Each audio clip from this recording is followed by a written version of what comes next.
Today we're going to be reading Egg Drop Dead, Chapter 1. I'm not going to wear a kiopao to Donna Fang's party, Mother. I was standing in front of the mirror that hangs on my bedroom closet while my mother, Betty Lee, held an Asian-style dress against my body, the plastic hanger pushing firmly onto my neck. Why not? My mother returned in somewhat of a whine. You look so cute. I think most of us can agree that women in their late 20s do not want to be labeled as cute, and you could definitely put me on that list. Who am I? Lana Lee. Nice to meet you. I'm your not-so-average Asian American gal, recently turned 28, with not a clue in the areas of martial arts, math that goes beyond long division, or how to speak any dialect of Chinese. But I can use chopsticks like a son of a gun, so that's something, right? If you had to find me in a crowd, it wouldn't be a problem because 50% of my hair is currently pink. I love hamburgers and pizza almost as much as I love noodles. And if you asked me to cook you a proper Chinese meal, we'd both starve that night. That's why I manage my parents' Chinese restaurant instead of cooking there. Trust me when I say no one wants me behind a wok. In recent weeks, I come up with the idea of adding a catering service to the family business as a way to bring extra money. Summer months at the noodle shop can be slow, and we were dead smack in the middle of July. With Peter's artistic help, we put together a flyer advertising the new service and left a healthy stack at the Plaza's community center and included them in all the takeout bags. Our first catering job was for Donna Feg, the owner of Asia Village, the shopping plaza my family's restaurant was a part of. It was Donna's birthday, and she wanted to have a fancy dinner party at her house. When she first proposed the idea, I of course jumped at the opportunity, thinking that it would include food for maybe 10 to 15 of her closest friends and family. That was not the case. It turned out she was thinking more along the lines of a small, intimate gathering of 50. Because all of us have a close-knit group of 50 friends. Regardless, I was up for the challenge, which was nothing Holy Noodle's house couldn't handle. At least, that's what I had to keep telling myself in order to keep the butterflies from causing a frenzy in my stomach. I had a very specific dress in mind for the party, and it did not resemble this navy blue kiupao covered in dragons and clouds that my mother had picked out. The black dress I had chosen with its high lace collar and cap sleeve was feminine, sleek, and most of all, mature. It didn't make me feel like a little kid playing dress up. My mother is a small Taiwanese woman with an extreme desire to keep me at the age of 7, and this dress was evidence of that. She released the hanger hold on my neck and waved the dress in front of me. But this is so beautiful. If Mommy was younger, I would keep this for myself. Well, Mother, as they say, age is just a number. It looks like it'll fit you just fine. I smiled sweetly at her.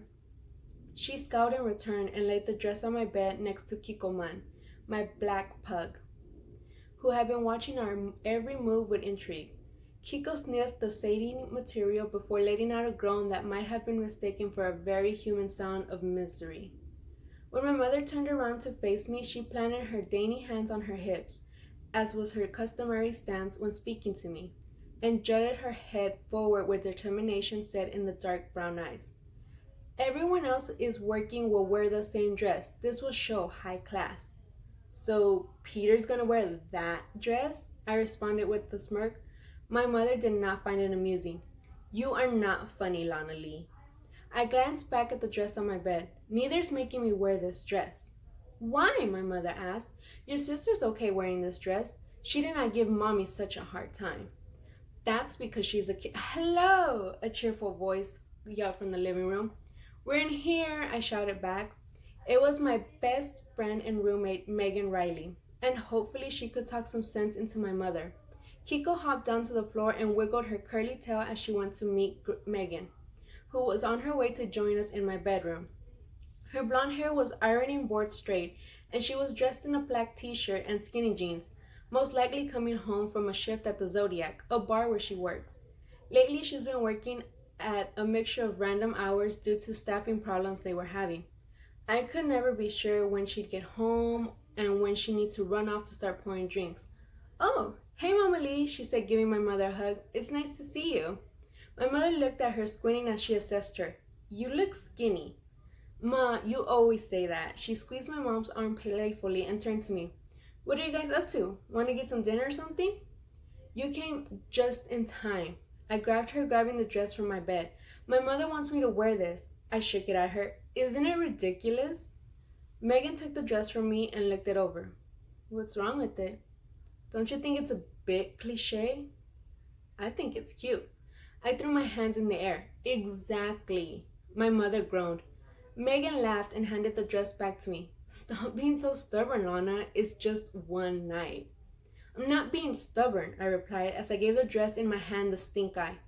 Okay, in truth, when it comes to the must-knows about Lana Lee, stubborn makes the list.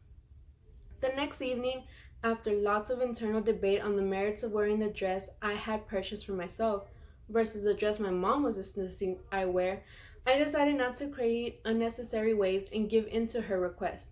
So I dutifully pulled on the kiopao and a pair of black patent leather stiletto heels to add some edge and went on my way to Donna Feng's house in Westlake, one of the wealthier suburbs of Cleveland, without another thought about it. The upper-class widow lived with her two teenage daughters in the house that was large enough to host two full-sized families. Donna had confided in me and my mother on a few occasions of how difficult things had become after her husband Thomas died. She found herself struggling to handle a lot of the affairs that came along with taking care of a house that size. And with raising two teens, charity work she did within the Asian community, and her mild involvement in the Asian village, she quickly found her hands full. So instead of minimizing her responsibilities, she recently hired a maid, a live-in nanny, and a gardener to help with the various tasks around the house. I pulled onto Donna Street and parked a few houses down behind my sister cars. We had been instructed to park a little way from the house itself to give the guests the best parking options. It was approaching sunset and the humidity of the day had mostly dissipated. A light, refreshing breeze ruffled the leaves on the trees ever so gently. The dress was a little tight, probably from all the donuts I've been eating recently, and I shimmied myself out of the car, thankful for the respectable slit on the side. I walked along the sidewalk, listening to my heels click-clack. I began to regret my choice of footwear, like I always do. My sister Anna Mae and Peter Hung, our head chef, were in Donna's driveway unloading the food trays and dining accessories that we need for the evening. Peter had borrowed his cousin's beat-up work van, and it stuck out like a sore thumb in the ritzy neighborhood. I made a mental note that we might need a catering van if we were going to get serious about the side business. Peter noticed me approaching and gave a casual nod in my direction.